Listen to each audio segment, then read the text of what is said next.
Bueno, pues aquí recordemos, quien tuvo oportunidad de leer el documento sobre la Convención de Brundtland,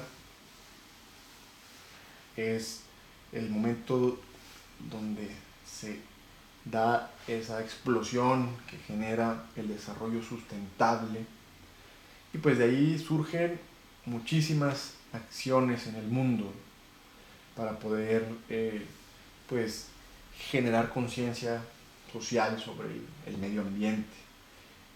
El Club de Roma, los protocolos de Kioto, la Carta Mundial para la Naturaleza.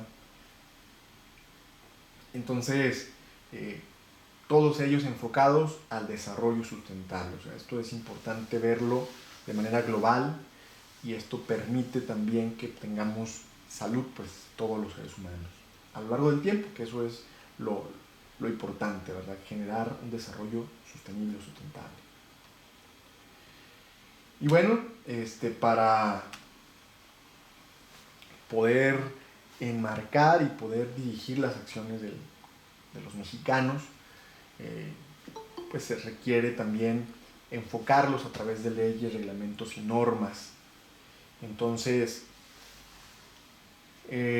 tenemos, por ejemplo, la Ley General para la Prevención y Gestión Integral de los Residuos, la Ley para Prevenir y Controlar la Contaminación Ambiental, la Ley Federal de Protección al Ambiente, la Ley General de Equilibrio Ecológico y la Protección al Ambiente. Y de manera local, en los diferentes estados, se tienen leyes de cambio climático, por ejemplo en Durango, de gestión ambiental, gestión integral de residuos del estado, y pues bueno, cada estado va desarrollando leyes que de forma particular se tienen que adecuar a la ley federal, pero de manera particular se tienen que generar algunas adecuaciones. Eso siempre permite que se tomen las mejores decisiones, ¿verdad? Cuando se adecuan a las circunstancias sociopolíticas de cada población. Entonces, recordemos que las leyes nos dicen qué hacer y los reglamentos nos dicen cómo hacerlo. Entonces, eso es fundamental para entender la dinámica que existen entre leyes y reglamentos. Entonces, aquí tenemos también lo que son las normas ambientales. Entonces, tenemos leyes, reglamentos y normas. Conocemos algunas normas oficiales mexicanas, hay algunas en relación al agua, al impacto ambiental, a los residuos sólidos, a algunas fuentes de energías móviles o fijas, a la contaminación por ruido, y bueno, todo esto enmarcado pues para que tengamos conductas responsables, ¿verdad? Y que todos podamos generar el menor daño, el menor impacto al medio ambiente. Hay normas, por ejemplo, de aguas residuales, que en algunos casos, algunas empresas, pues se les pide, por ejemplo, que tienen que tener sus propios sistemas de manejo de aguas para que la cantidad de contaminantes en sus descargas pues se minimicen y pues no generen daños. Entonces a eso se enfocan estas normas, porque se tratan y después de que son tratadas, pues ahora sí ya pueden pasar en algunos casos al sistema público de alcantarillado. En algunos casos pues no se pueden combinar y pues tienen que tener sus propios manejos por las empresas y sus lagunas de oxidación. Entonces tenemos para las normas ambientales en cuanto a contaminación atmosférica, normalmente están vinculadas con la Semarnat, y hay pues fuentes fijas y fuentes móviles. Pues bueno, las móviles pues sabemos tienen que ver con los automóviles o los vehículos automotores, que en algunos casos, en algunos estados, pues están más regulados y por ejemplo les piden en algunos que sí tengan su catalizador, ¿verdad? Un dato relevante, o que lleven la verificación vehicular, mecánica. El manejo de los residuos peligrosos, sólidos urbanos y de manejo especial. Entonces, pues desde la forma en la que se pueden deshacer en algunos laboratorios, por ejemplo, de algunas sustancias químicas, ¿verdad? O el manejo en los hospitales de los residuos peligrosos biológicos infecciosos, su clasificación y manejo, lo que vemos en todas las clínicas, consultorios, y la forma en la que se tienen que deshacer uno de ellos, ¿verdad? Pues hay también normas ambientales para flora y fauna, y de contaminación por ruido, pues de las fuentes fijas y su método de medición. También aquí hay una relación con la Secretaría del Trabajo para la contaminación por ruido y sobre todo para los puestos en relación a los puestos de trabajo y la forma en la que se tienen que cuidar los individuos. La CONAGUA pues también habla de las normas sobre la construcción de pozos de extracción, de las distancias que tiene que haber entre ellos, de la profundidad, también de los residuos que se hacen en algunos lugares donde no hay sistemas de alcantarillado, cómo generar la operación de los tanques de agua, y bueno, el manejo también de los suelos, de los lodos y los biosólidos. Esto es importante verlo pues, en las lagunas de oxidación, y que aledaño a ellos se encuentran normalmente estos residuos. Entonces, estos términos pues, son más técnicos y tienen que ver con las descargas que algunas empresas hacen a cuerpos receptores federales o algunos ríos, ¿verdad? Que en algunos casos hacen descarga algunas empresas, y pues para ello hay ciertos límites que se tienen que estar midiendo, y en algunas empresas existe, por ejemplo, lo que se llama el COA, ¿verdad? Que se mide pues todas las sustancias. Ustedes tienen que demostrar cómo y cuáles son las sustancias que se descargan. Entonces, hay algunas que son de atribución federal, y eso pues la revisaría la Semarnat, pues, y cuando alguien sí cumple con todo, pues se les da su licencia ambiental única a través de su COA. Entonces, hay circunstancias en las cuales se manejan ciertas sustancias que son altamente riesgosas. Entonces, estas también son de supervisión normalmente federal, y dependiendo de su reporte, pues si es menor, pues puede ser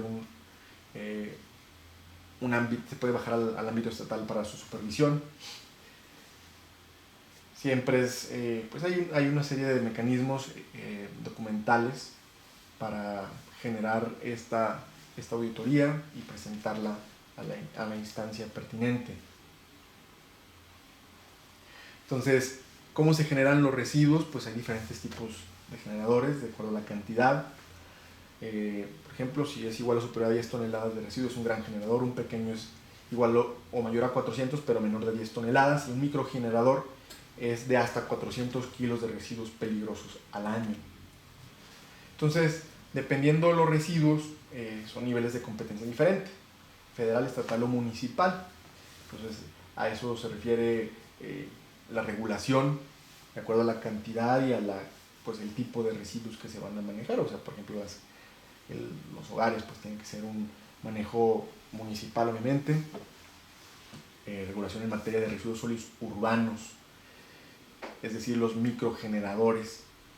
Entonces, a nivel estatal, la regulación es por residuos peligrosos de microgeneradores y residuos de manejo especial, y las regulaciones federales por control de residuos peligrosos de grandes y pequeños generadores. Y aquí vemos, pues bueno, la clasificación de los residuos.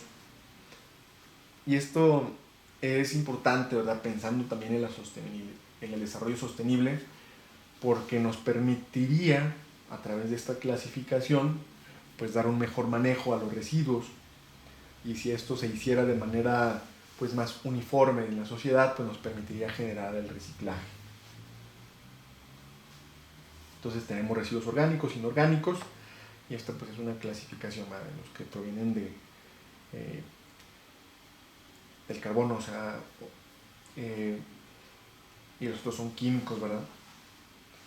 Entonces, los residuos siempre tenemos que tratar de generar una cultura en la cual se eviten o se reduzca su generación. Pues se debe de generar un valor a los residuos, incluido pues el reciclaje, y hacer un manejo integral siempre de estos residuos. Hay residuos de manejo especial, y también pues se vinculan con la cantidad de residuos que se generen. Entonces, bueno, el fundamento legal de estos residuos está en la Ley General para la Prevención y Gestión Integral de los Residuos. Todo esto nos ayuda en algunos casos para tomar decisiones. Si en algún momento pueden estar ustedes al frente de un hospital, de una empresa que pueda generar, una empresa farmacéutica, por ejemplo, o algunas que se vinculan con el desarrollo de sus soluciones químicas, desde la de cloruro de sodio hasta el Harman, por ejemplo, ¿verdad? Me tocó conocer a unas personas que trabajan en este tipo de empresas y que pues es necesario tener algo, cuando menos las bases suficientes para entender estos procesos. Y pues que existen una serie de requisitos que cada uno de las leyes y principalmente los reglamentos pues van a ayudarnos a poder entender.